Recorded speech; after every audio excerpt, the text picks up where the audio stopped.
Wait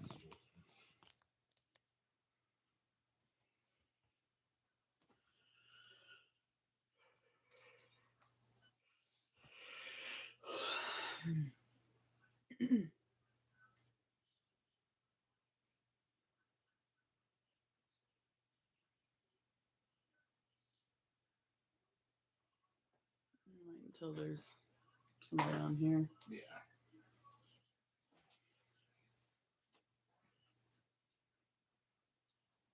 We do that once a month. I say it's this time when we started. Yeah. Just a week, you know.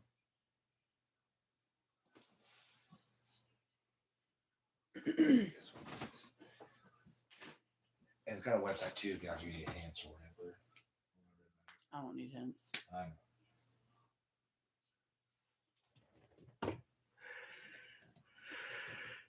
know. You read the back of it, like what the. Yeah.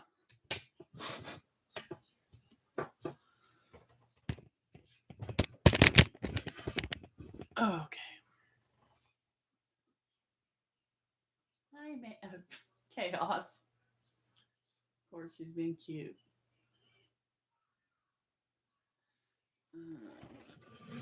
Even this up just a little bit. The detective's thing is not to write in. It's the clues. It's her notebook, I think. Yeah. Hi, baby. Oh, my chaos. He's being so sweet. Nobody may come in tonight. I don't know.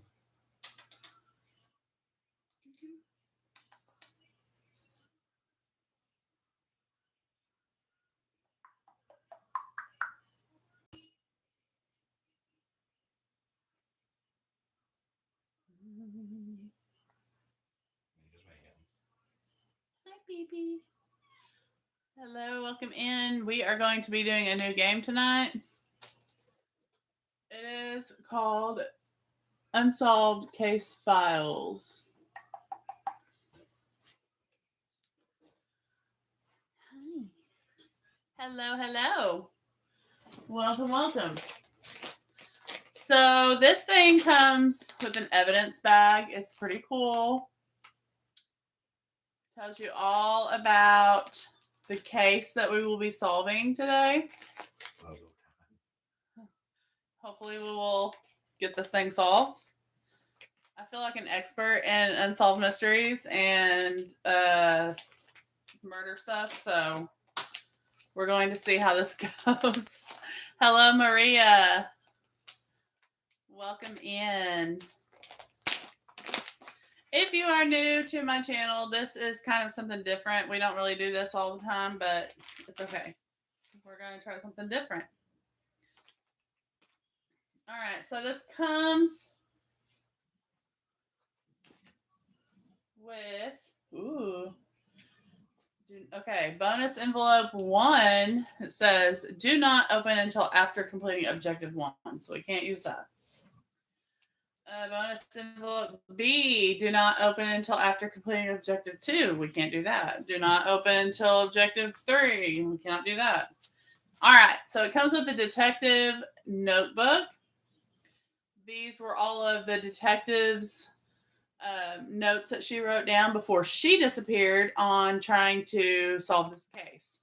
These are not real cases, by the way, but I guess they made them as legitimate as they could. Okay, so when I open this, my cat's on the evidence right now. How much? I don't remember how much. It was like $26, something like that, at Walmart. Pretty cool. Looks like legit stuff going on here. Please read this first. It's a one-time thing. Yeah, this is a one-time game. So they have different cases, but this case, once you do it, you know who did it, so you won't be able to go back and play it again. But there's a bunch of cases. All right, so we have to read this first. I'll show you guys the letter. It's pretty cool. All right. It says, please help. This is Jack Paulson. I'm an officer at the Davenport Police Department, and I desperately need your help. At 4:30 this morning, I responded to a 911 call from a 19-year-old Avery Gardner, who was alone with her twin sister Zoe. An attacker had broken into their home on Ashcroft Lake. By the time I got there, it was too late. The monster had already strangled Avery and left, taking Zoe with him. The entire Davenport PD, along with nearly every police department across the state, and I have been searching relentlessly for Zoe and the killer with our chief homicide detective, Angie Cullen. Or while our homicide detective, Angie Cullen, led the investigation. Angie's not just the best detective I've ever met, she's also my fiance. Ooh. We're getting married next spring. Several hours ago, she sent me a text that said, I figured out the accomplice, and nothing else. You know, this is a game, Claire. But I mean, I'm sure that we could probably look up some cases together and we could probably watch cases because I love that kind of stuff. Okay. She hasn't replied or answered her phone since, and as tough as Angie is, I'm really worried. I stopped by our house and she left her notebook, which is this, and phone on the counter. So I checked our driveway security camera and watched her sprint to her car and peel out moments after sending that text to me. It's unlike Angie to leave her notebook behind, but it's clear she had cracked open the case and was in a rush. She even left some leftovers warming in the oven. Angie is in trouble, but her notebook and these investigation items are all I have, and I can't make any sense out of it. She needs our help. I have to keep looking for her, but I could really use your help. If you can identify the accomplice she went after, please tell me ASAP. Both sincerely and urgently, Jack Paulson. All right. You're finding accomplice in the killer. Yes. So here's the instructions for how to do this. Unsolved Case Files is a game that lets you solve fictional crime using the evidence and documentation from the cold case file. Objective number 1, identify the accomplice.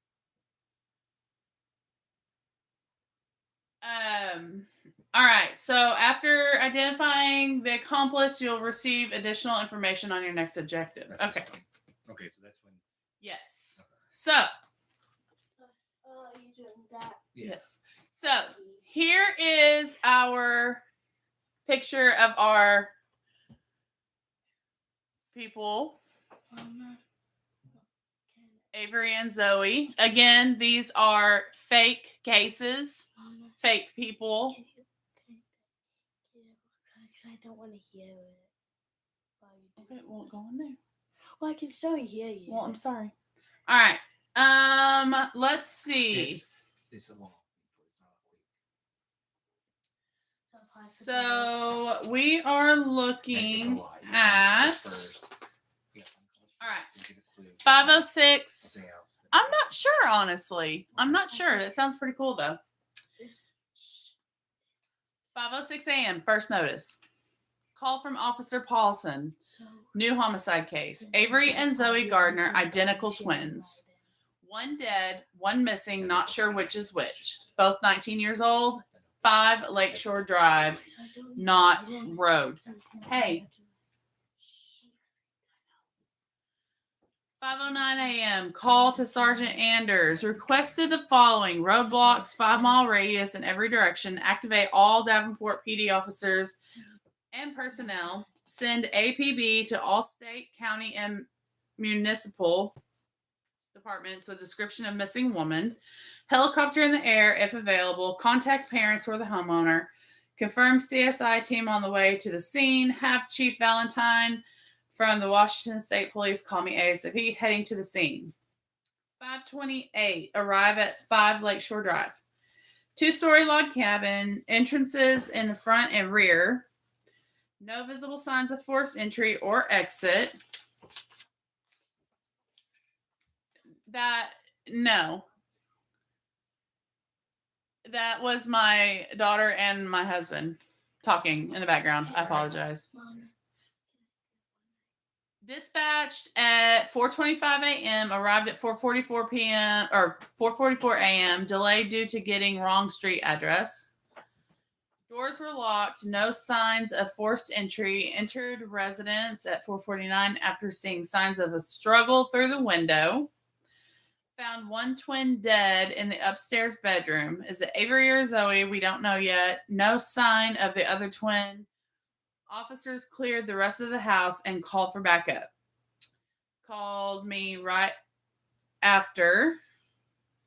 Parents and CSI team expected soon. All right, 5:55 a.m. Mom and stepdad arrived. Mom is in shock, hysterical, 100% genuine. Stepdad oddly calm. Paulson and Martin restrain the mom. After mom calms down, we identify the body and confirm that dead body is Avery. Zoe is missing. Called Sergeant Anders to update the APB.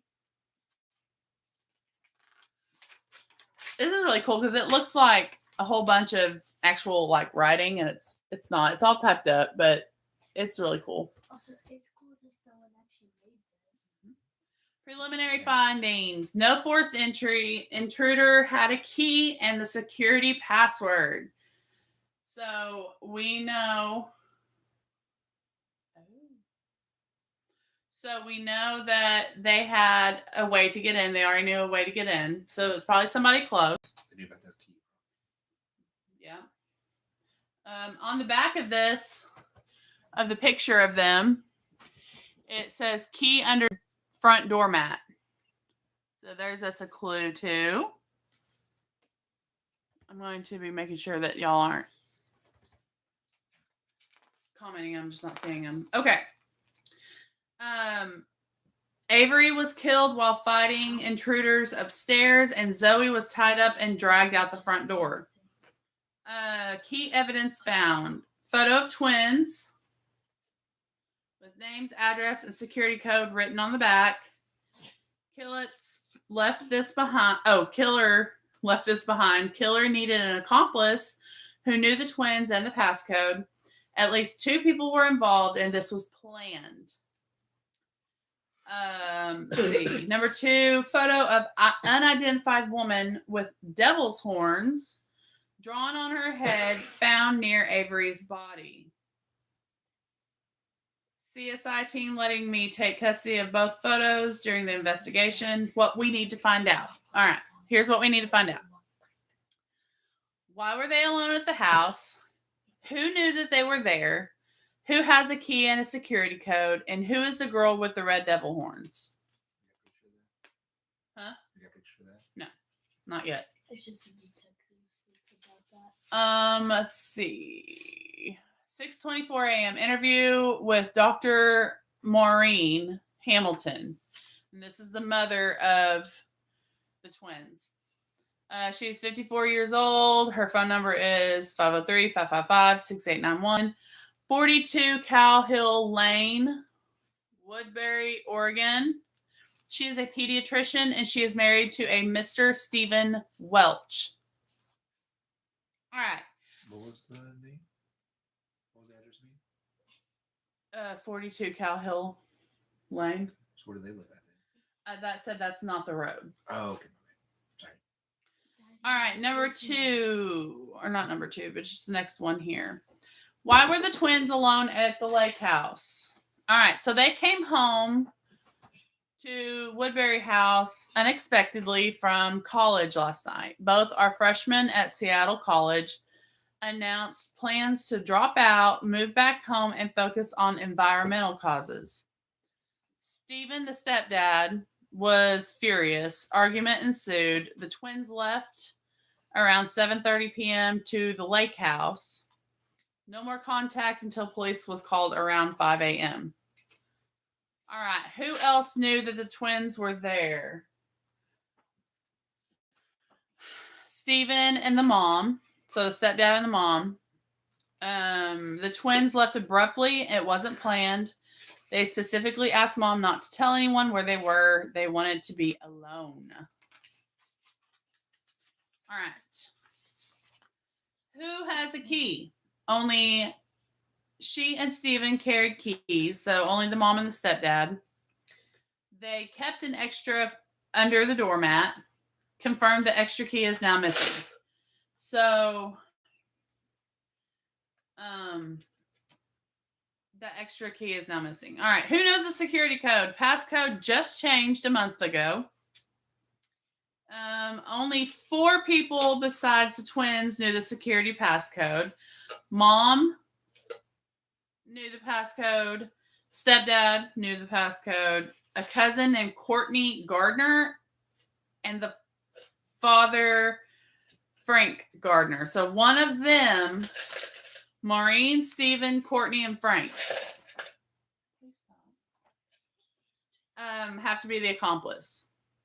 All right, Courtney Gardner is the twins' cousin on their father's side. Mom gave her the passcode 2 weeks ago to pick up some clothes the twins don't wear anymore. The twins' father, Frank Gardner, needed a place to stay last weekend, and Mom let him use the lake house. Okay. So it absolutely could be any of the 4. All right. Mom stayed home for the night. Stepdad went to the drugstore around 8 p.m. for ice cream, came back around 9 p.m., no ice cream. Stepdad's already sounding pretty suspicious, but that might just be to throw us off. Yeah. Both went to bed around 10:30 p.m.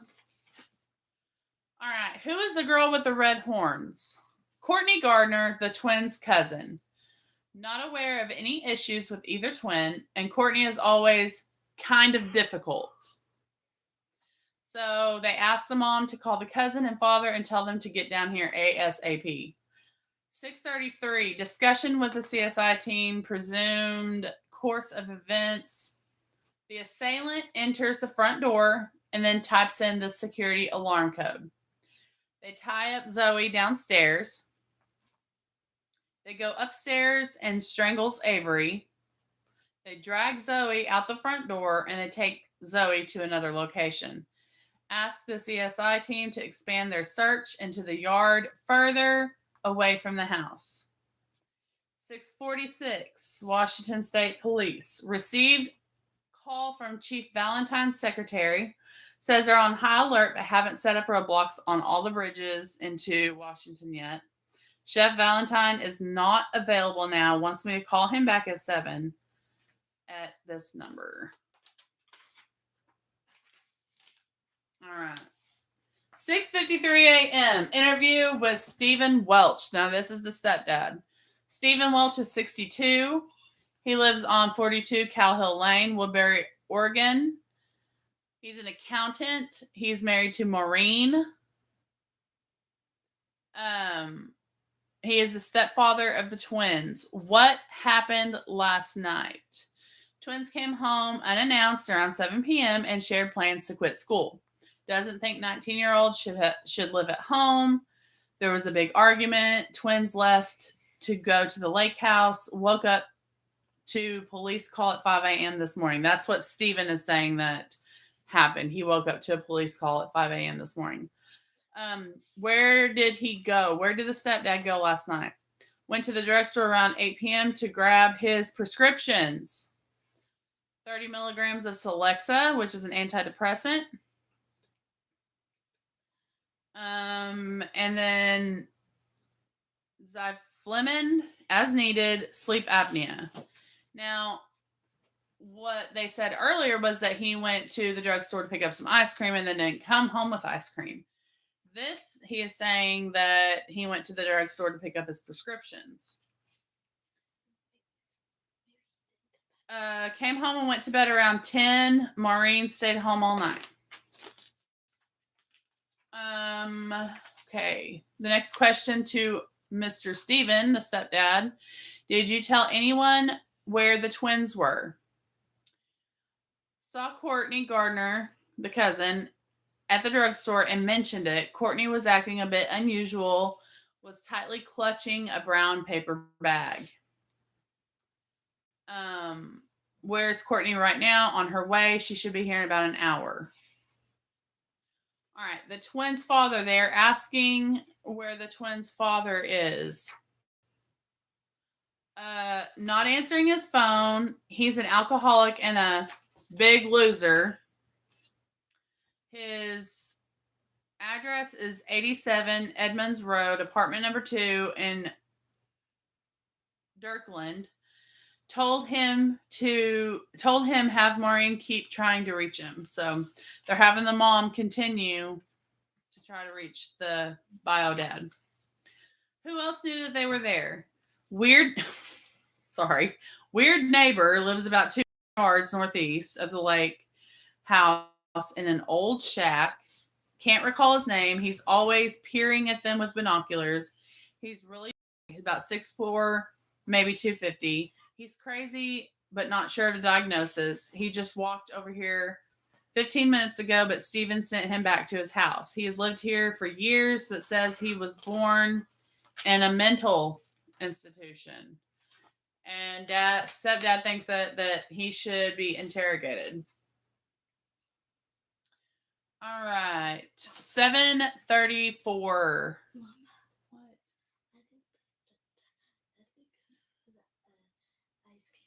I think he didn't come back with ice cream because I don't think the judge still has ice cream. Maybe not. All right. So the call to the 911 dispatch. Listen to the audio of Avery's 911 call. Not sure what to make of it. Requested a transcript of the call. They'll fax it to the station this morning. 7:54, evidence found, an ID card. CSI team found a patient ID card for Davenport Psychiatric Hospital in the grass about 200 feet northeast of the house. All right. Dualtron says, okay, random human, why, what, why, and how? This is a game. This is called Unsolved Case Files. It is a fictional unsolved case. You play detective, basically. But it's pretty cool. Stick around. I think you'll like it. All right. So the suspect is Lenny Nelson, probably the neighbor. So they're thinking that the neighbor, because they said he's kind of crazy anyways. They're thinking that that's the neighbor. CSI team gave me custody for the investigation, heading in to interview him now. Discussion with Officer Paulson. He knows Lenny Nelson, says he pretends to be dumb, but is actually very smart and very dangerous. Offered to join me for interview, but I declined. Told him to finish his first responder report and get me the yellow copy. Also asked him to contact the psych hospital and get any details he can about Lenny. All right.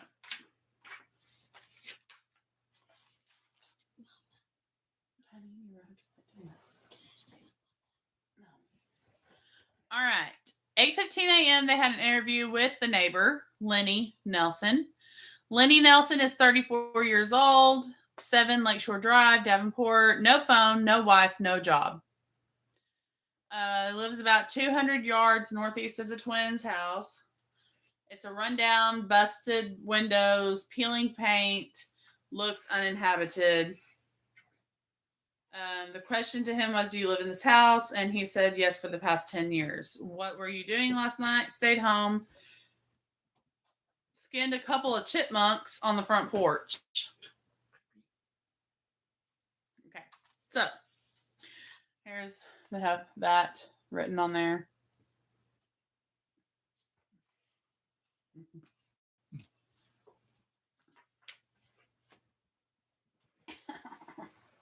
So I skinned a couple of chipmunks. Did you see anything unusual? I saw 3 cars in the lake house driveway last night. One was the twins' Jeep. Recognized their loud music with windows down. Not sure of the time. Sometime after sundown. An unmarked white van. There's always an unmarked white van. Driving slow, stopped in the driveway for a bit, has seen it in the neighborhood before. has a black passenger side door, trailing a large piece of equipment few hours after sundown. And then they saw a fancy sports car belonged to some high class real estate guy.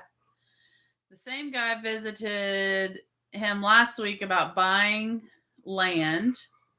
He left his business card.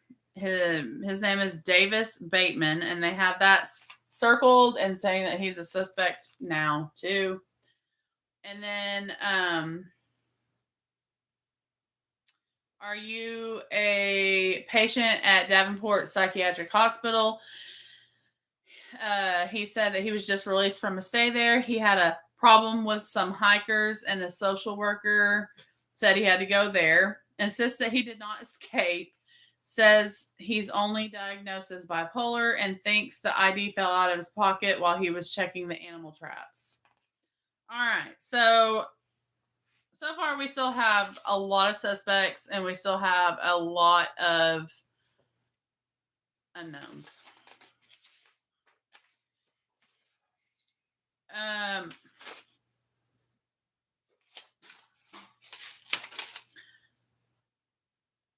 Phone. Okay. All right. So the question to the neighbor, Lenny, do you own a vehicle? He has an old truck behind the house, says it won't start, needs a new battery. He has a rowboat down by the lake, says he can't use it, doesn't have any oars.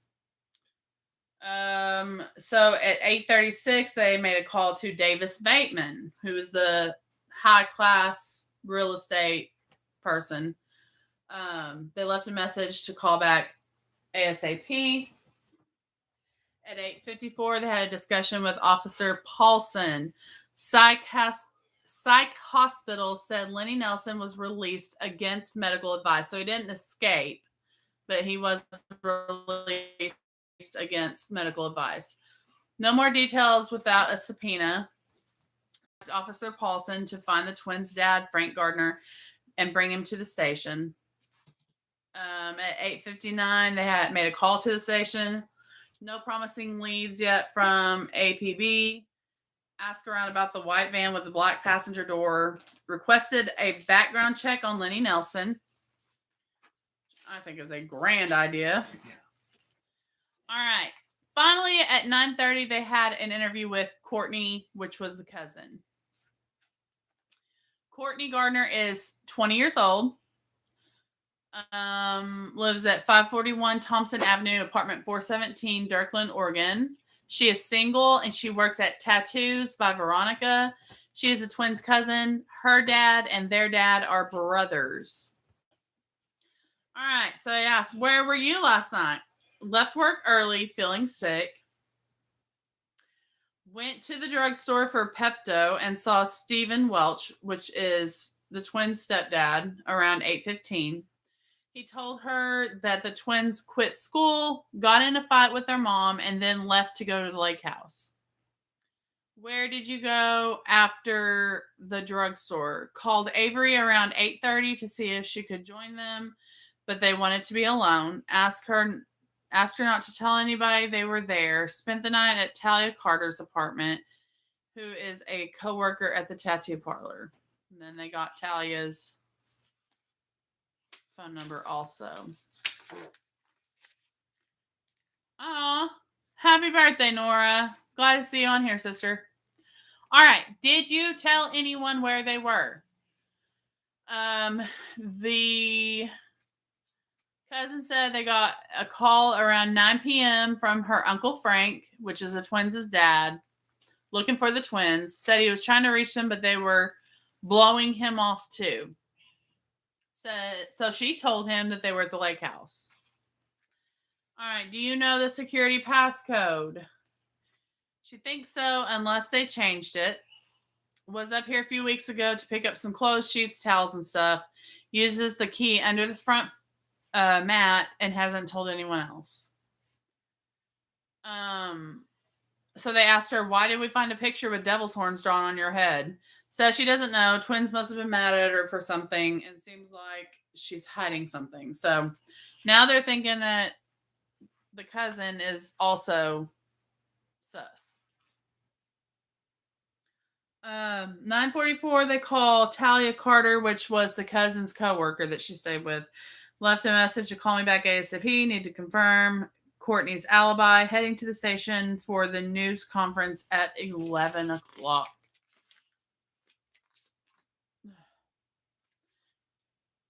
All right, they arrive at the police station. They picked up the 911 transcript, print out maps, road and satellite views, no leads on the white van with the black door. Requested backup check on Bateman. Frank Gardner is still missing. 11 a.m. news conference. Gave the photo of Zoe for media distribution and provided description of suspect and incident. Asked for help and provided tip line phone number. Then they called into Bateman Properties. Assistant says he's out of the office. No help.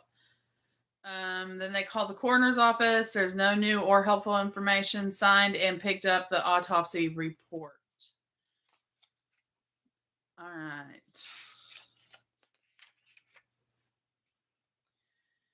Discussion with Officer Paulson. Frank Gardner was passed out, really hung over. So that's the dad. The dad was passed out and hung over.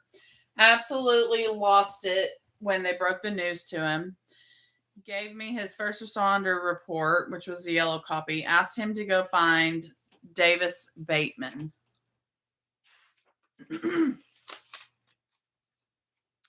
Interview with Frank Gardner, which is the dad. Frank Gardner is 54.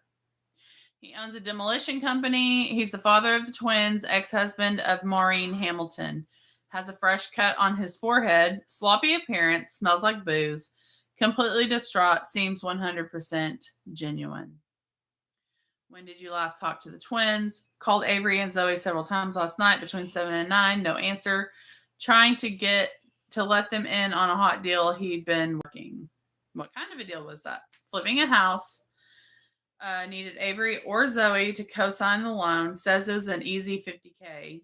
Avery eventually picked up around 9. Didn't want to talk about the house flip, and she hung up when he said it could pay for a whole year of tuition.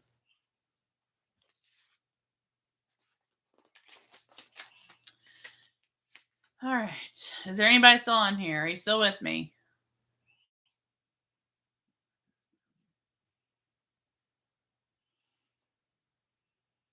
Okay. Do you know the security code at the cabin? Yes, Maureen let him stay there last weekend. He was having an issue with his landlord. Nobody that he knows of else has the code. Did you go anywhere last night? Went to Bryson's Tavern on something street. Played in a pool tournament and had some beers. Left around 2:30 a.m. Wally at bar can confirm. Who else did you tell where the twins were? Nobody. Never talks about the twins to anyone. How's the relationship with your twins? Not great. Split with Marlene 14 years ago. Says she filed a restraining order, which has really gotten in the way of the relationship. Doesn't like or trust Maureen's new husband. Stephen thinks he is a jack asterisk.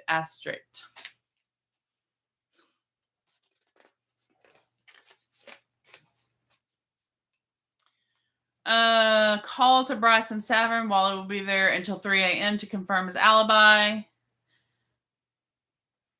Talia is at work until 6. Can't confirm an alibi. Twins' mom just remembered calling a tree company a few weeks ago to do some yard work at the house. No one else besides Frank and Courtney have been at the house recently. Didn't give them a key or security passcode. Twin trees, landscaping. Let's see. Call with Twin Trees Landscaping. Confirmed that the call was 2 weeks ago. Too far for them, and so they sent a local guy in Davenport, Vince Wolf. He is another suspect. Heading to his apartment right now.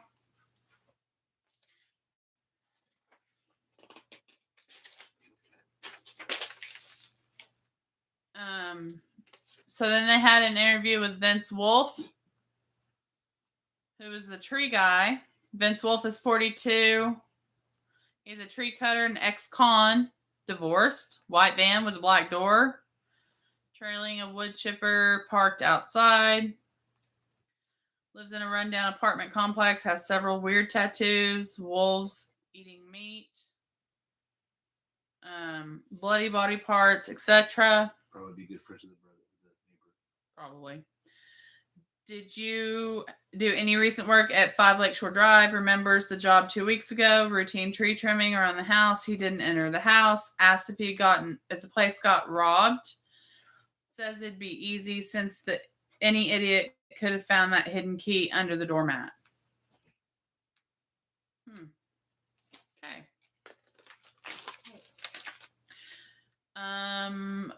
Asked the tree guy, where were you last night? Finished the job at 9 p.m. Drove around the Ashcroft Lake area, scouting potential work. Did you drive by Lakeshore Drive? Remember the neighbor said that he'd seen a white van with black door there. Yes, pulled up in front of the house, but saw the lights on and left. Then what did you do last night? Nothing. Went home and sat on the couch, had a few beers, and went to bed around 1 a.m. Is that your van out front? Showed me the inside the work van he uses. Chainsaws, hedge trimmers, rakes, shovels, etc. The van also trails a large wood chipper. Call to the station. Requested background check on Vince Wolf. CSI report ready to sign and pick up. Got a call from Officer Paulson. Found Bateman and brought him to the station. I'm on my way to the station. Oh, this is a lot of just reading. Yeah. They said what she was killed with? No. Oh, yeah. They said they had the autopsy, but It's probably one of those. probably. All right. Davis Bateman is the real estate person. He is 37 years old. Real estate developer, single, lives alone. His vehicle was last seen at the lake house last night. That's the one with the little sports car, fancy car. Were you up near Ashcroft Lake last night? Yes. I want to buy property there for condo development. Has something big in mind right on the water. Wants to put Everett Lyman to shame. Was on Lakeshore Drive last night, scoping plots, headed home around midnight, said it's important to get the night view as well as the day. Did you see anything unusual last night? Nothing unusual at that time, but there's a big crazy guy hiding in the woods on Lakeshore Drive. Possibly the neighbor, if I had to guess. Was it Lenny Nelson, the neighbor? Confirmed meeting him earlier, said Lenny was erratic, weird, and smelled like trash. He left him a card, though. He was working on a truck when he met him. So the CSI team update is they talked to Humberto at the station. Blood and hair strands on the downstairs floors match Zoe's DNA. Confirms that she was dragged out of the front door. Blood was found near the body, and it belongs only to Avery. No surprise. No evidence of any other person in the house. Analysis confirmed 100% that the killer entered the security system passcode. Picked up Humberto's CSI report. Picked up the CSI photos. Heading to tattoos by Veronica to confirm the cousin's whereabouts last night. All right. We're getting down to the nitty gritty now. Maybe. So do you have to finish that whole notebook first? Yeah, I think so. That's a big notebook. Talia Carter is 24. She's a tattoo artist, and she's a friend and coworker of Courtney Gardner, which is the twins' cousin. Was Courtney with you last night? Yes, Courtney arrived between 8:30 and 9 p.m. Was she acting funny at all? Right after arriving, she took a call in the bathroom and seemed kind of quiet. Got another call around 10 p.m. and went outside to speak with a man in the parking lot.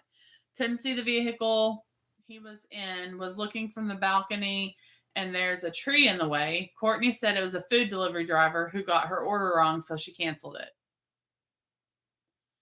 All right, so They're asking, did she sleep at your place? Courtney fell asleep on the couch around 1 a.m. and Talia went to bed soon after.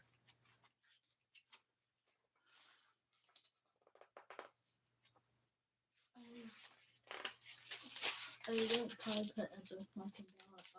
Is that your last page? They heard her take a phone call around 7 a.m. and rush out the door. Courtney could not have left and came back because Talia has to buzz her in. Did you ever meet Avery and Zoe? And she said, I met them once when they came for matching tattoos. She did the tattoos. And picture of both of their tattoos on the website if they needed for identification. Tattoos by Veronica. Check this out later. All right. 6:42, they got a call from Officer Paulson. Sergeant Anders wants to turn the investigation over to FBI or state police. Told him to buy me some time. Left me lasagna in the fridge. $3.50 for 30 minutes. Why they put that? I don't know. Heading to Bryson's Tavern to interview the bartender and confirm the father's alibi. All right. Interview with Wally Bryson Jr., the bartender. Wally Bryson is 40 years old, and he owns Bryson's Tavern. What time was Frank at the bar? Not sure when he arrived. Recall seeing him in the first round of the pool tournament around 10:30. He was there until last call, which is 2:30 to 3 a.m. He got really drunk, seemed depressed. Why was he depressed? Said he lost out on some real estate deal.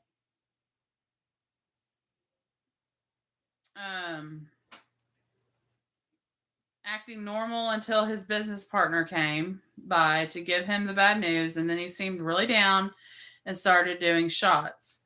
Who's his business partner? Doesn't know him. He came in around 11 and sat with Frank in the back for a little while. Hasn't been in before. Introduced himself as Joe.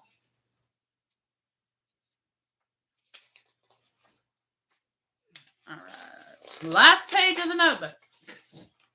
Thank you, Jesus. All right. Joe something, doesn't remember, but Wally will call me back if he thinks of it. How late did Frank stay? After his real estate deal fell through, Frank just sat there at the bar and did shots until last call. He got really drunk by the end of the shift, could barely stand, slurring, etc. Fell on his way out, his forehead. That was where the fresh cut came from. Wally saw him stumbling towards home when he locked the doors at 3:15 a.m. They got a voicemail from Courtney, lied about calling in sick to work, was fired for being sick and missing shifts, bought a pregnancy test last night at the drugstore, and took it in Talia's bathroom. She is pregnant and says Avery drew the horns on her pic as a joke. Avery calls her the devil on her shoulder because she's always urged her to do bad things. I'm heading home. Need to print out the background checks, review my notes, and do some research. All right. Now, evidence. Let's look at the evidence.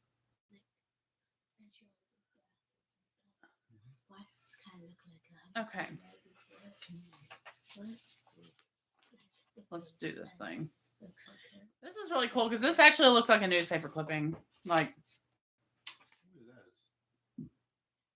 here's the newspaper clipping. We're turning into 19-year-old activist killed.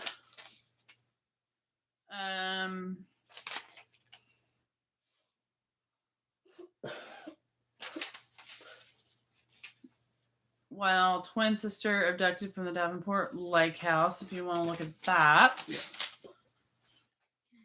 Okay, here's the 911 phone call transcript that they talked about from Avery, I think it was. Yes, Avery. 911, what's your emergency? Whispering, hello? Hello? This is 911 dispatch. What's your emergency? Muffled noise. I'm sorry, ma'am. You're going to have to speak up. How can I help you? Caller's whispering, there's a guy in my house. We're getting robbed, I think. I'm not sure who he is. He's downstairs. I need police now. Please, can you help us? What's your address, ma'am? Whispering, I'm on Ashcroft Lake, Lakeshore Drive, number 5 in Davenport. That's number 5 Lakeshore Road in Davenport. Yeah, can you send? How long is it going to? I'm sending police right now. I have a patrol car and we'll be in there within a few minutes. What's your name, ma'am? Avery Gardner. My sister Zoe's downstairs with him. She's all tied up. How many people did you see? Just one. A man. He was wearing all black.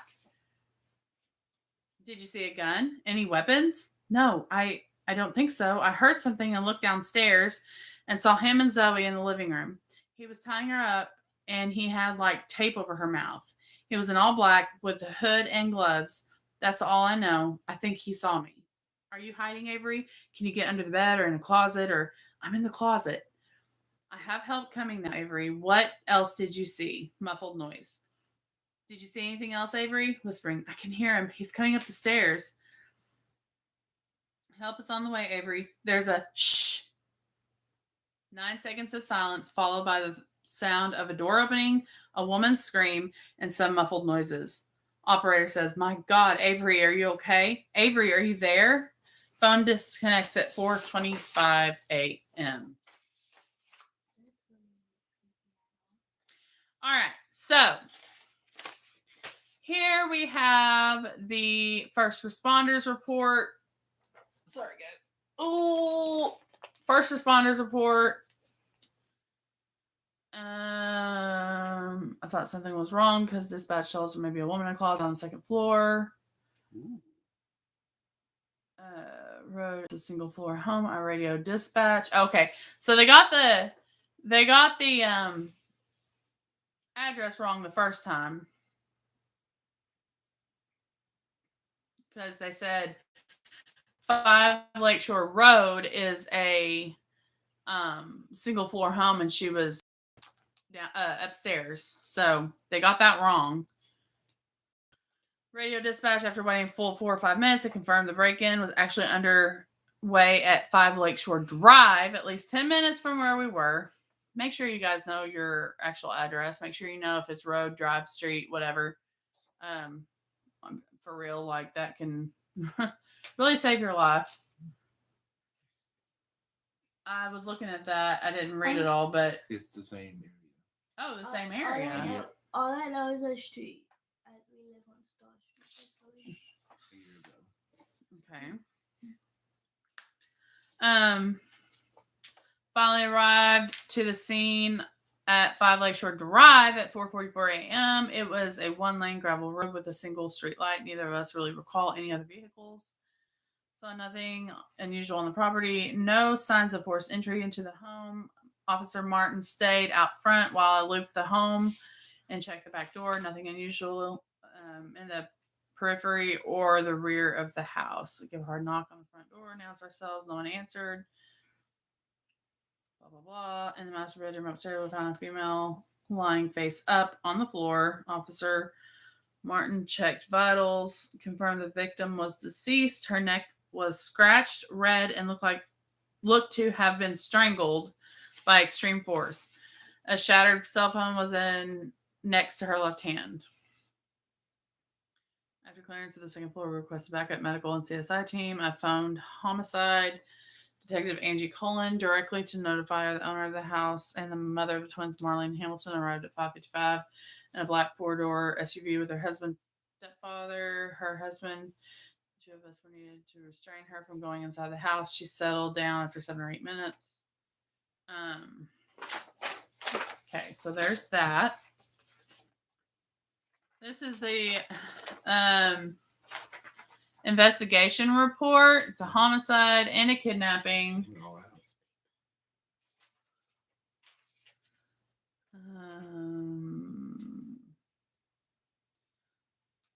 The forced entry.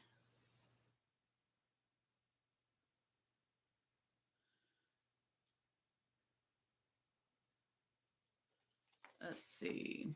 She was fully clothed. Anything suspicious about the victim's clothing? No. Decomposition. It was fresh, so there was no decomp settling in yet. They're thinking strangulation. bloody fingerprints, bite mark evidence, bruising, hair, and fibers. Window, the bed. Okay, so on this part, there's the drawings of the crime scene where she was compared, in the room, her neck, and then the hand. There was a cut on her hand.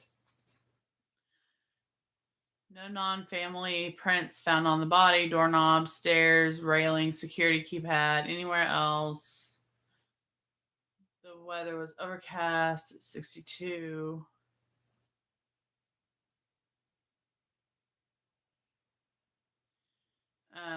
There was evidence of contamination. First responding officer stepped in to pull blood by the front door. That's never good. Closet, bathroom, balcony. Okay. Avery's phone.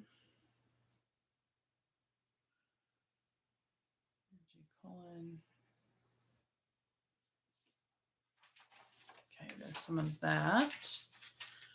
Oh, Lordy have mercy. Okay. It's a lot of reading, isn't it? Yeah. All right. You know what we have to do in class each Friday? There was no alcohol, no drugs. X-rays, yes. Blood, yes. Urine, no. There's an appendix removal scar, tattoos. She had the yin yang tattoo on the left ankle. I interrupt you. I just saw something on the newspapers. This needle, which was the one that happened a year ago, is the fifth young woman to have gone missing in these woods the past 10 years. Ooh. Ooh. Mama, you know what we have to do each Friday? So we have a question set for the books for a book we're doing, Mm-hmm. and we have to read like 3 pages, the same pages over and over again until the time runs out. And so for like 10 minutes. So I have to read a lot because I read really fast. Yeah. Like it's really boring. What was the stepfather's name? Stephen. Yeah, Stephen, I believe. What? Stephen. Stephen. It's not there. It's in the notebook. Yeah. Okay. Sorry, I'm just looking. No, you're fine.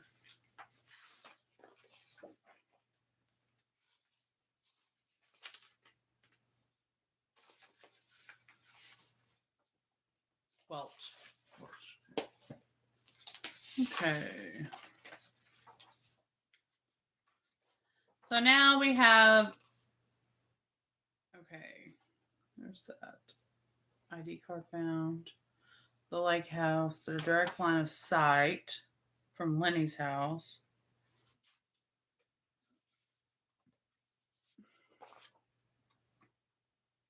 It's just another view of that. Hamilton. Daggum, everybody lives pretty close together on there. Yeah. Oh, snap.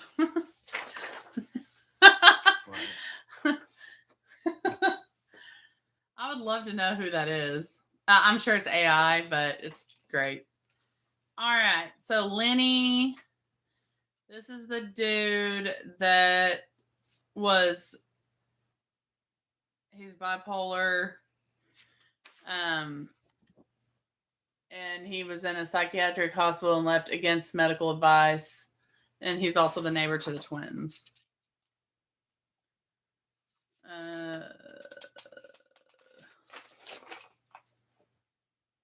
So his court records are menacing, stalking, assault, disorderly conduct, unlawful entry to a motor vehicle, and animal abuse. So there's a lot of that going on. Wait, can I look at this? It's called Action. Vince Wolf. He is.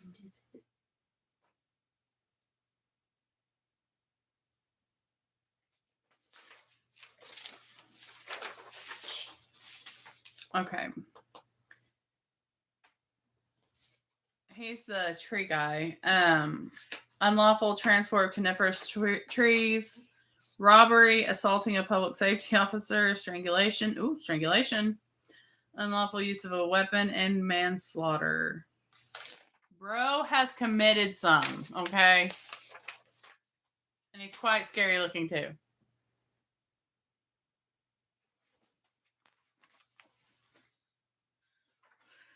Okay, this is Davis Bateman. Can I stay up all night? No.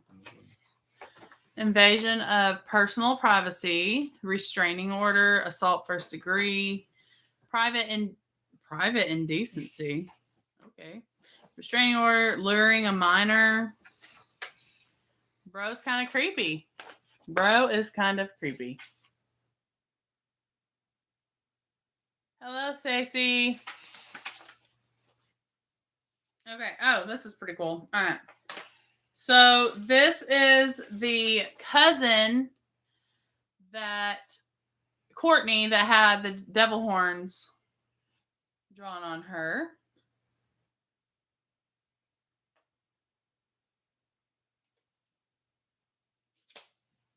This is the Davenport Psychiatric Hospital patient, Lenny Nelson.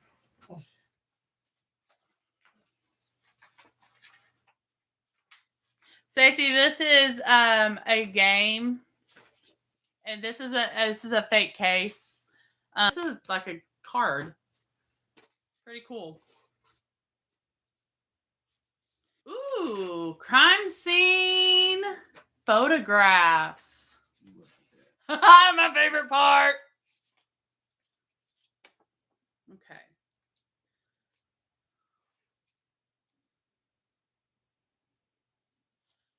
That's okay. Espanol?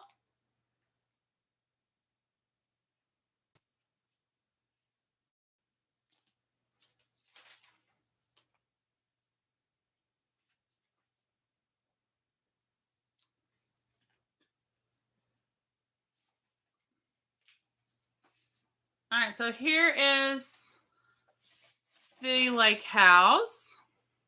Bum, bum, bum.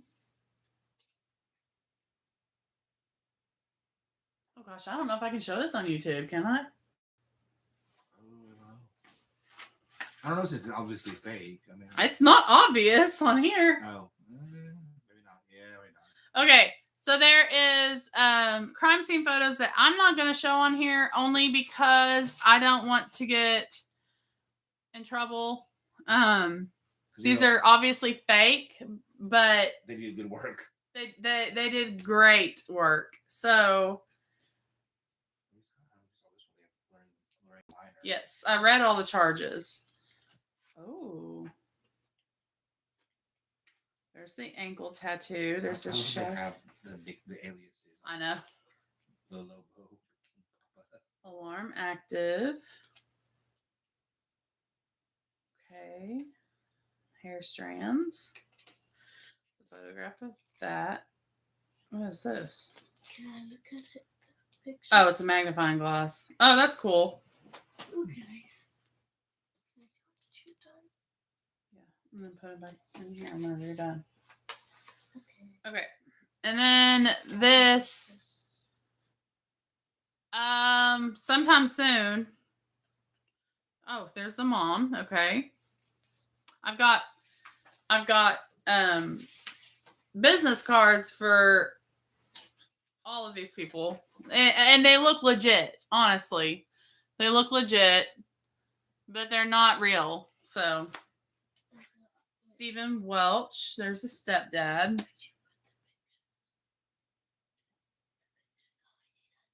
Yeah.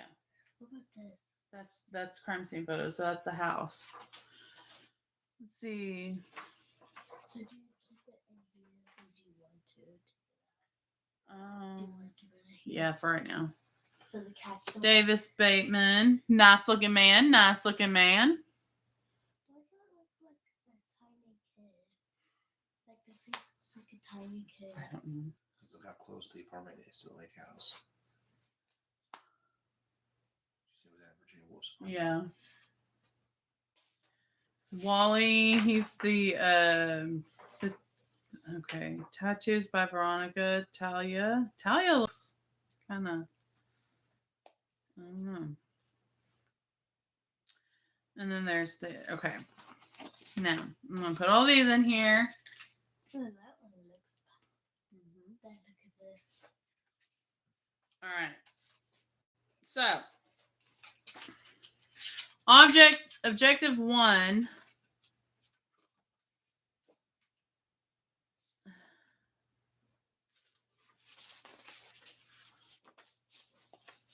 What was objective 1? To find the accomplice. Okay.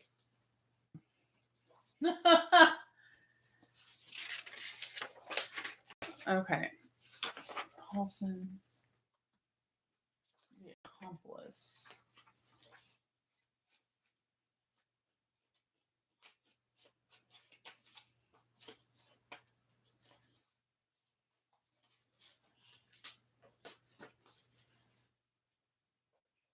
Okay, can I see the people?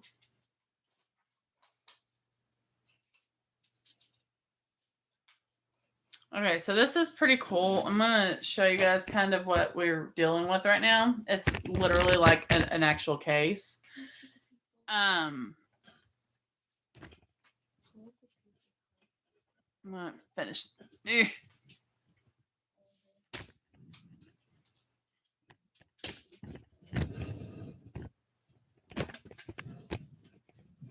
So what we're dealing with right now is Have you seen these?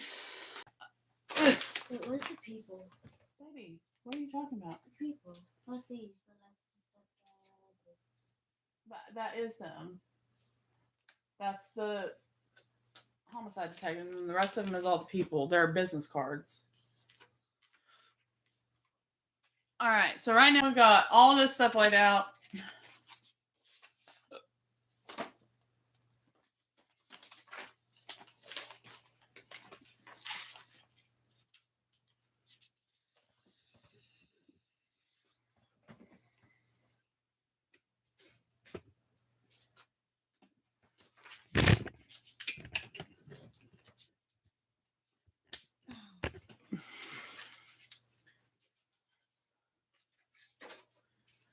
We don't need these yet. That scratched me. What? The corner scratched me. Oh. When you put it down. Sorry. We've got a whole thing out here that we've got.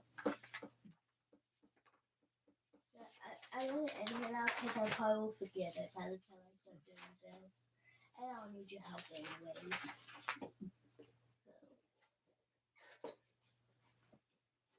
Lake House. Seems like they need to talk to the social worker. The Lake House is all the way over here. Yeah. That's what I'm saying. The only thing closest. That's where the cousin stayed at. No, the cousin stayed with Talia. Who is that? Wolf is the gardening tree man. Oh, yeah, that's right.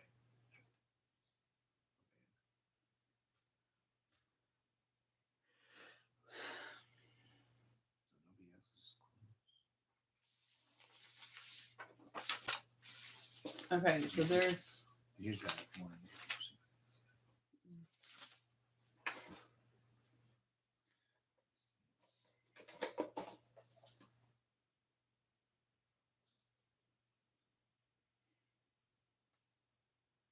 And you go here to check your detective skills, I guess, to see if we're right or not.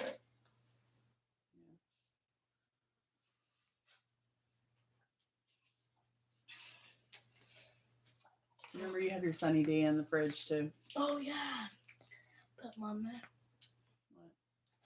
I may kinda I'm gonna try to go sleep. I may not be able to because I already drank all my Mountain Dew. Okay. So I may not be able to go sleep. I may just stay up all night. Daddy, you notice you have a big bug spot.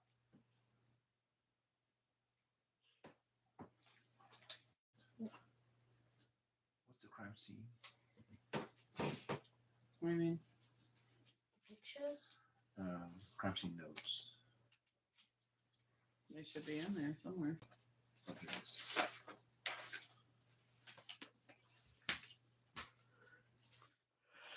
I kind of want to open this to see. Oh, wait.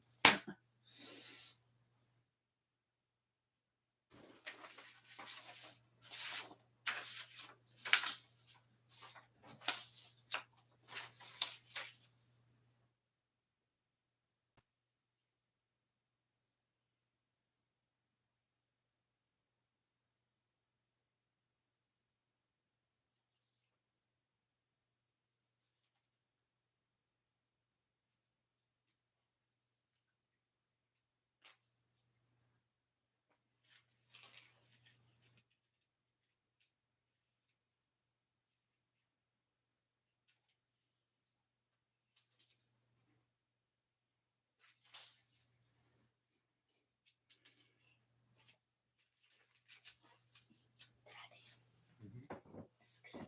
I need some internet.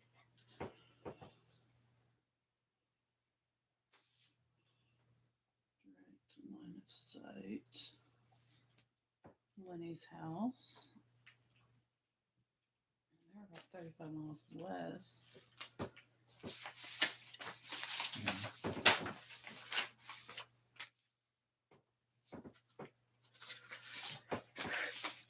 I wanted to look at this with magnifying and see if I can see anything on it.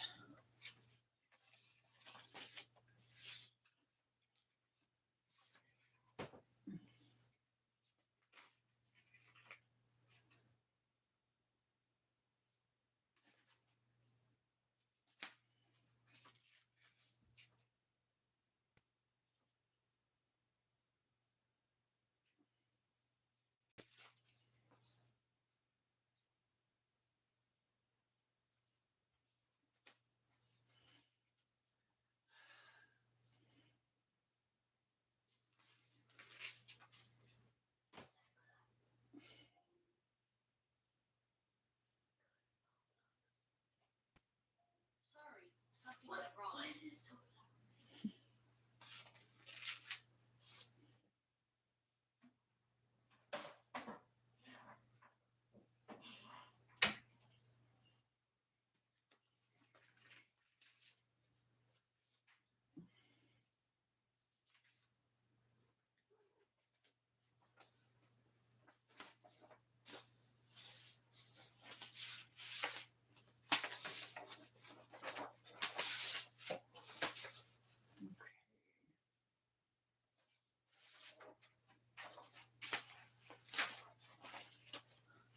Mischief.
Can't see anything wrong Yeah. in the crime scene photos. Like I don't see anything that they've missed. Mhm. I mean, it's good. Yeah.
I'm gonna go with Lenny Nielsen.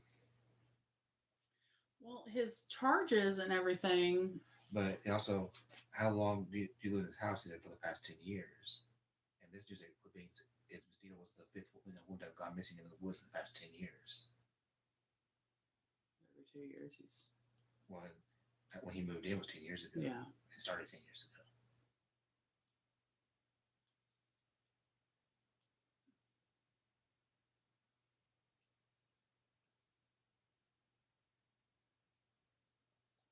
Okay, so would he be the suspect or the accomplice?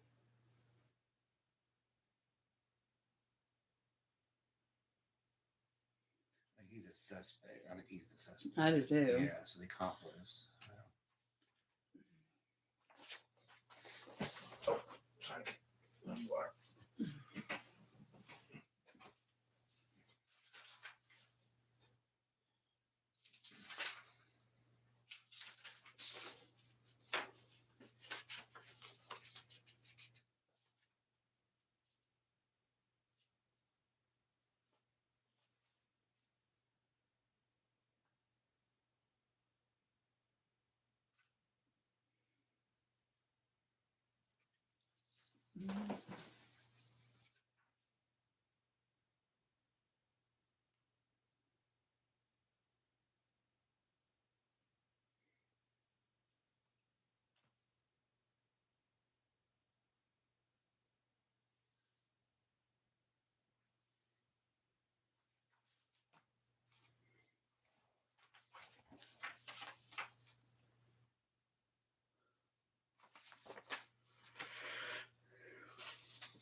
I still think that wolf guy is the um, accomplice. Oh, me too. Oh, the wolf guy. Yeah, Vincent Wolf. Oh, yeah, but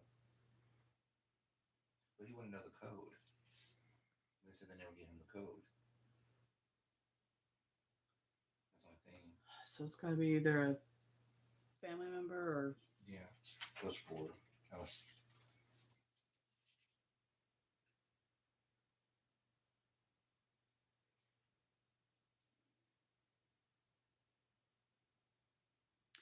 But if that Batesman guy is a realtor, would he maybe know the code? I don't know if he would know the code though. no.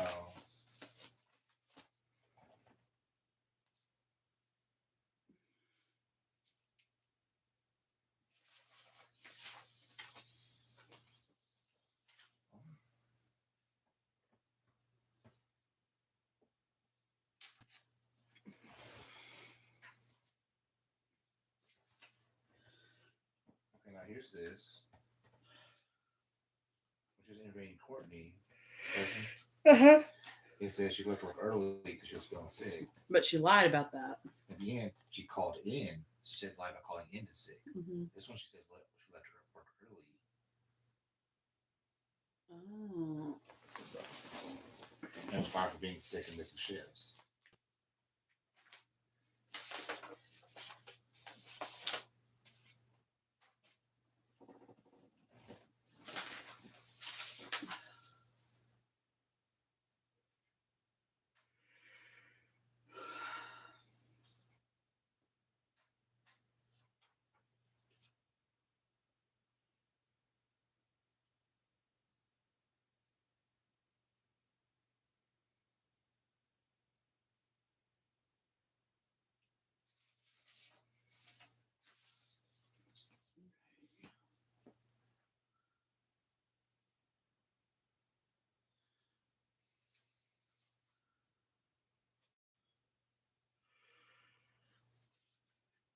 Also, she goes, why they have a picture with your devil's orange, blah, blah. She doesn't know. Chris must have been mad at her for some time. And then one of those mails says, she drew horns as a joke. As a joke. All she knows is a joke. Yeah. That's shady. So you think the accomplice was Courtney? Yeah. But what does Courtney and Lenny have anything to do with each other?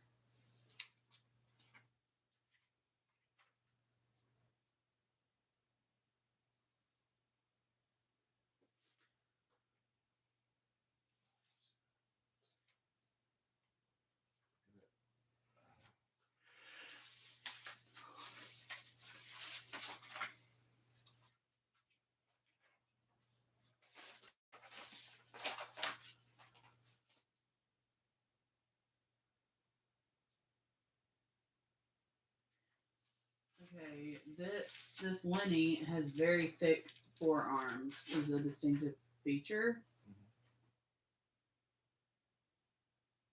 So that would make sense with the Yeah.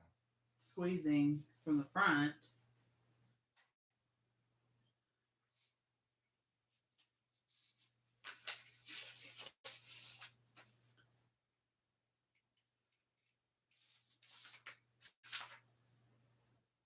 Okay. I'm wondering.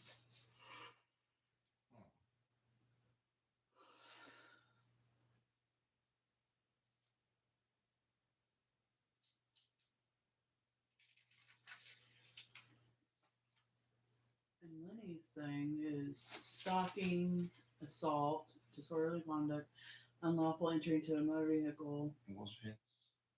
Huh? What was Vince? Vince. How big is he? 6'1".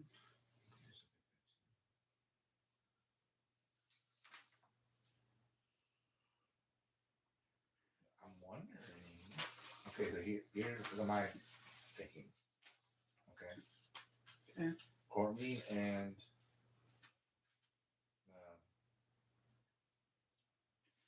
Hey, Vince is one of his things is strangulation. yeah, well, that's what I was going to finish.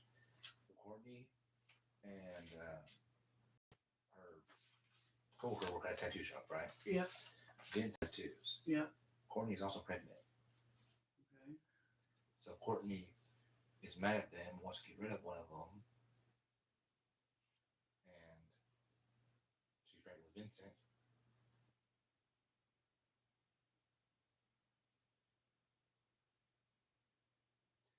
says, "Who finishes a tree job at 9 p.m.?" Wait, hold on. What? Elias. Alias. Alias. Joe something. Remember in here, it's somewhere in the towards the end. Wally, I think. Wally's interview maybe said that there was Joe something. He couldn't remember the last name. He'll ask somebody. Oh, about the business partner. Yeah. Okay, so that could be the dad then. That was his dad's business partner. Yeah.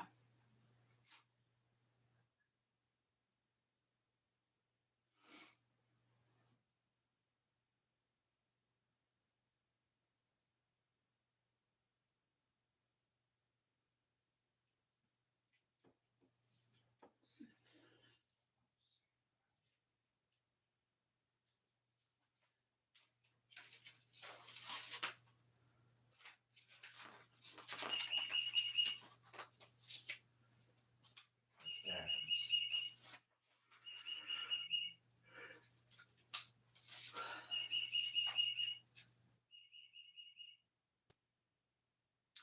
Well, this one's Joe also. It's Davis Bateman, Joseph Washington. But he's so. But Davis Bateman is the real estate developer. Right. That's the one you want to do a deal with to buy the property. Yeah. What's the way to buy the property? But again, it goes with the. It seems like there's maybe two accomplices, and Maybe.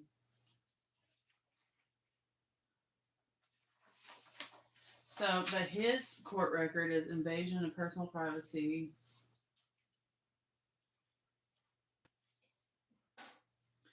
He has a restraining order that's still open. yeah.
So.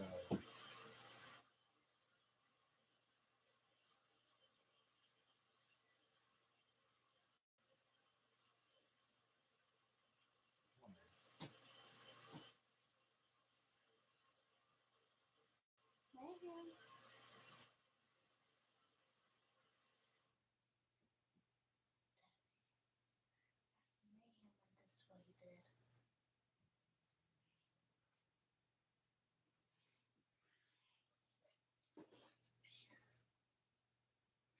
Okay, so the phone.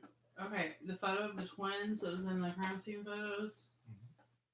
It was found near the front door and it has a security password and address.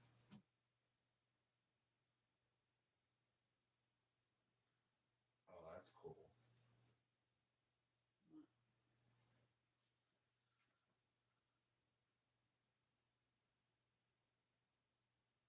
That's the website Oh. with all you can look at everything. Remember, said they have pictures on the website of the tattoos. Mm-hmm.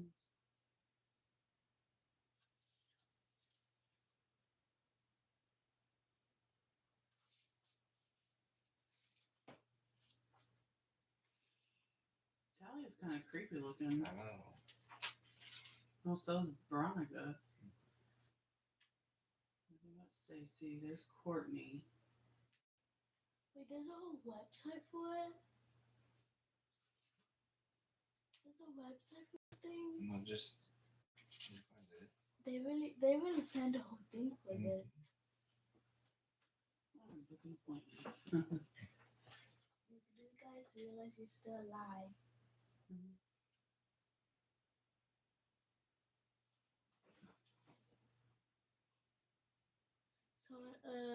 So it said when you finish live. We're trying to figure it out while we're doing it on live. I'm quiet right now, but it's kind of neat. They went into this.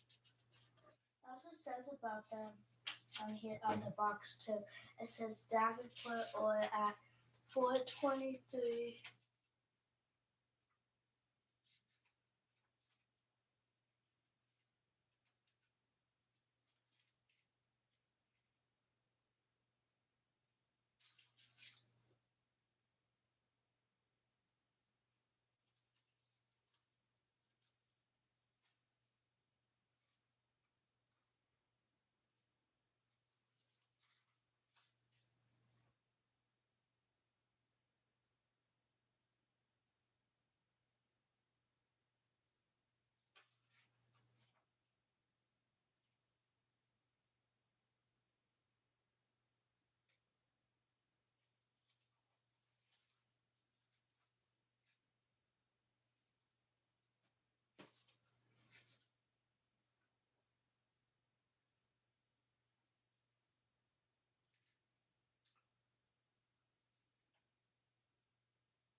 And why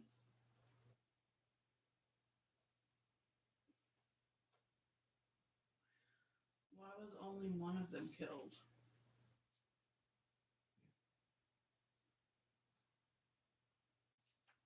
I'm still thinking is Courtney if she was slighted by Avery. But what are they? Oh, you know what? What?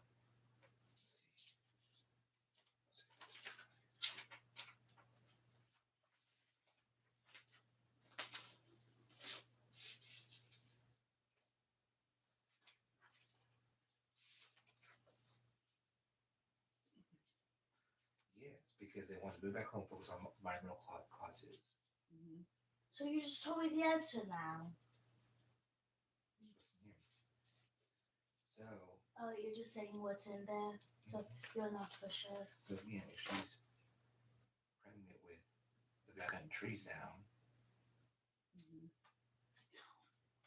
Oh, yeah. Courtney's mad at Avery saying she's not letting me go over there, or there's something else going on. Because it's specifically. So you're thinking Courtney is the killer, Daddy? You're thinking Courtney's? No, I think Courtney's an accomplice. What is accomplice? Like a helper. A helper. Oh, so I don't know. I'm still suspicious that what's his name was the killer. Vincent. The neighbor. Oh, money. But Vincent and Courtney are the accomplices. Did it say like Vincent was always with Courtney? What? Yeah. Can I look at this real quick? Wait, is this Courtney? She looks old. If she's a cousin, why is she old? If she's a cousin, why is she old? She looks old.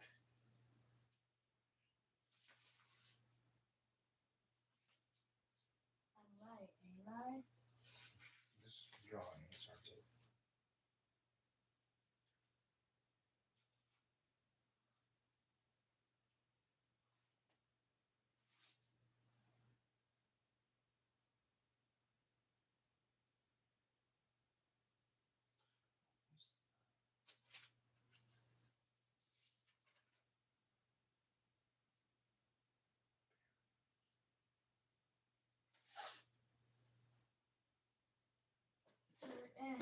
This says, David Point or at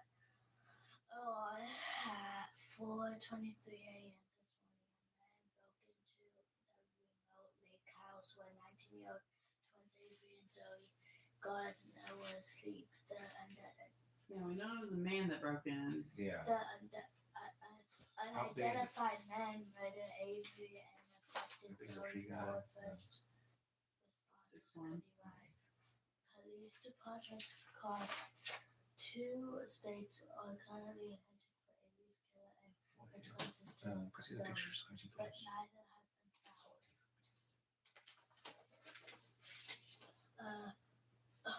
Homicide detective Andrew Cullen made a breakthrough in the case, but then mysteriously disappeared. She left her detective's notebook behind, but authorities aren't sure what to make of it. The killer is on the loose with 2 lives in his hands. Can he solve the case and get to Zoe and the detective before it's too late? To solve all 3 objectives to cover with. It says what's in here. Spiral notebook, it has a claw style, photographs, background checks, aerial and tow max, CSN 911.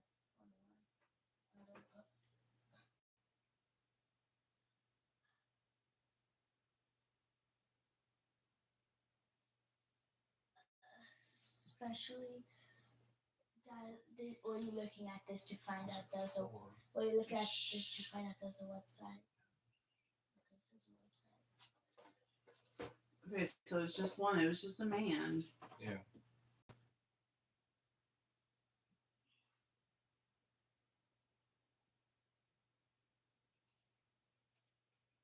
Envelopes.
Daddy?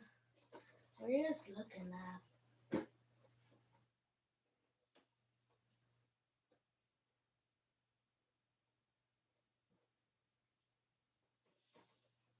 See the picture of the post.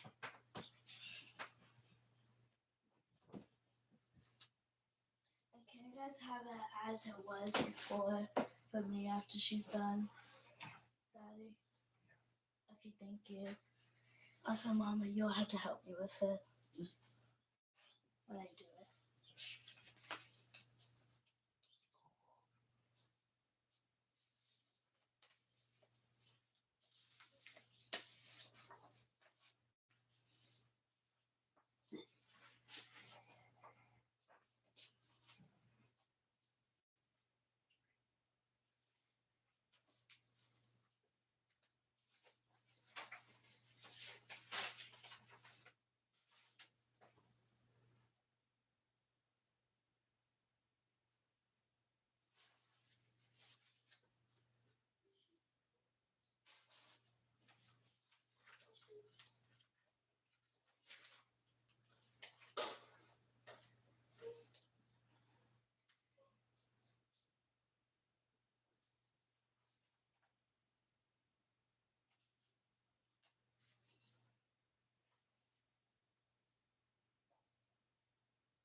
just saw something.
So I guess you go to this after you think you know what it is to Yeah. prove it.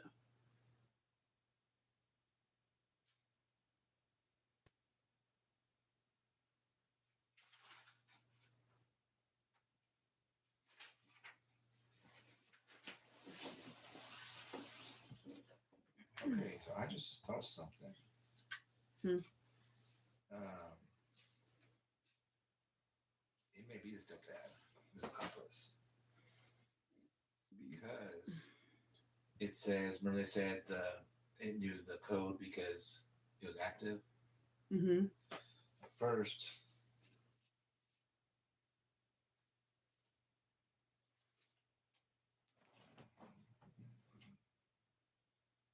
picture of it. Crime scene photos. Yeah. You've got those. This is the picture of the alarm. That picture of the alarm. But that's not what it was anyway. Here's the other.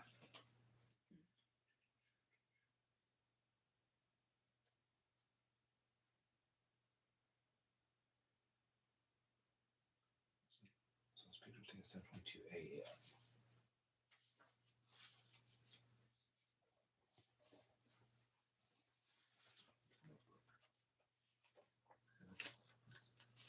Sorry.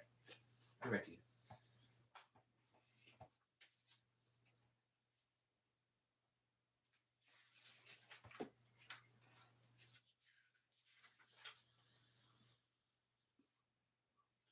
The reason why I think that is because the call, when they talk about the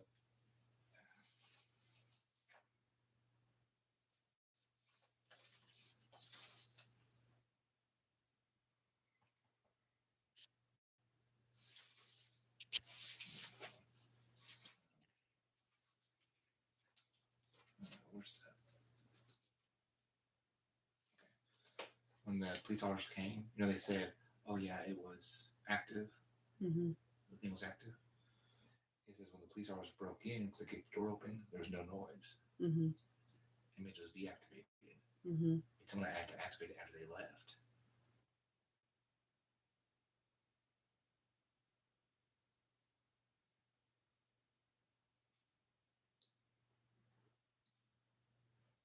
Yeah.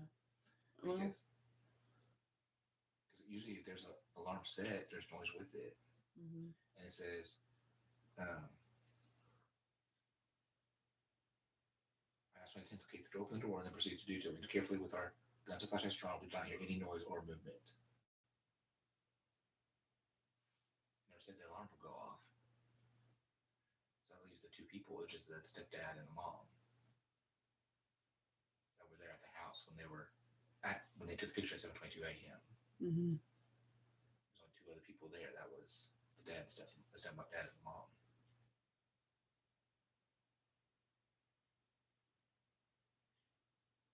Okay, so we have now suspected like 4 different people. Okay, well, now I'm with stepdad.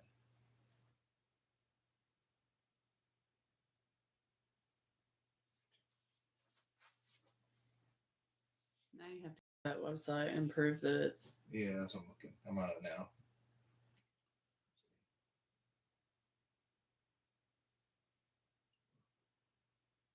we always ask different questions, like what time is needed to identify the accomplice.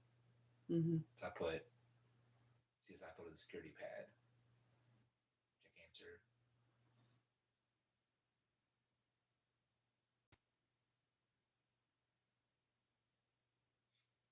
Nope, it's not the security pad.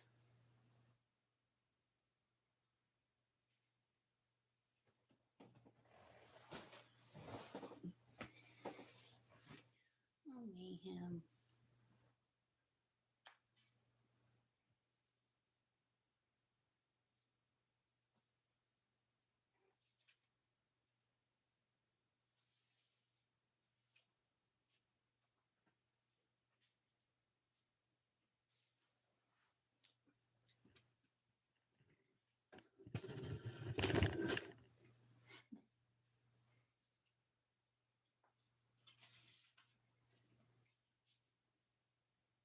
So I did get juice a hint. You want to tell you the hint they gave me? Mm-hmm. It says check out the website on Wally's business card. Okay. Which is Wally is the tavern. Mm-hmm. Oh, are we supposed to go to each of those websites too? I guess so. It's a full on.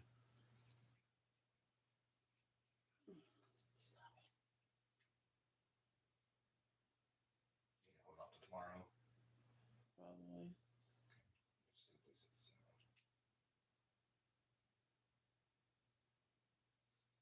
So I had something with the alarm.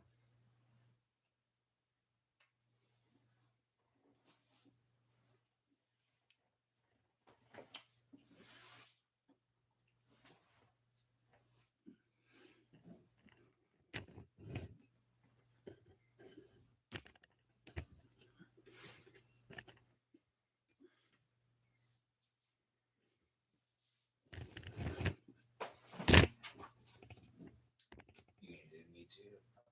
Oh, it's just. Let me see his beautiful kitty.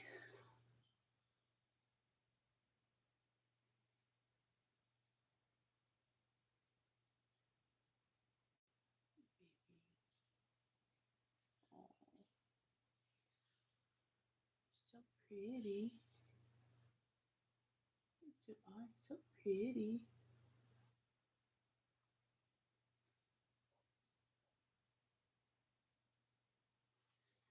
Oh, chaos.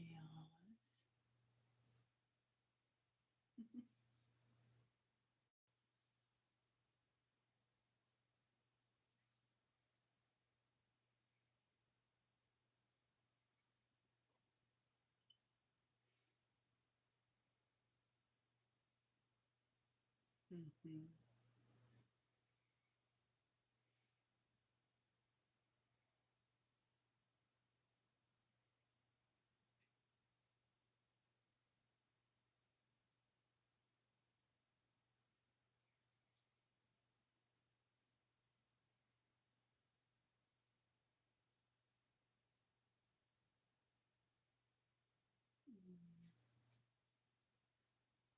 Chaos.